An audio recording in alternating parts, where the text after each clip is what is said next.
Баршаңызға сәлем. Бұл видеода оңай әрі тез дайындалатын, дәмі тіл үйіретін торт жасаймыз. Құрамы қолжетімді ингредиенттерден тұратын бұл торттың жасалуына небәрі 10 минут қана уақытыңыз кетеді. Видеоны соңына дейін көріңіздер.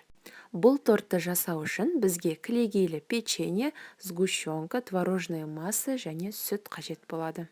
Алдымен торттың кремін дайындаймыз. Ол үшін біз творожная масса мен сгущенканы жақсылап араластырамыз. Бұл тортты жасау үшін кез келген печенье түрін пайдалансаңыздар болады.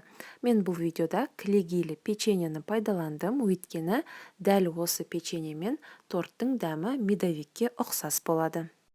Торт жұмсақ шығу үшін әр печеньені біртіндеп ыстық сүтке малып аламыз және де қатар-қатар төсеп шығамыз.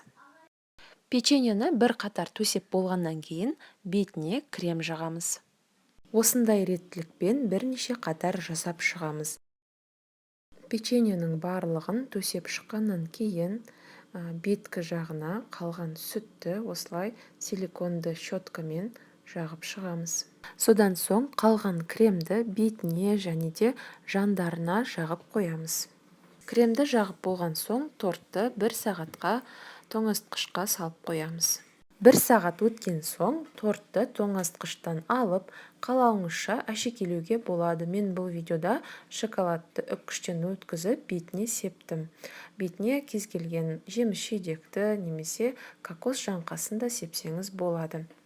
Дәмі өте керемет болып шығатын, дәл осындай оп-оңай жасалатын тортты сіздер де міндетті түрде жасап көріңіздер.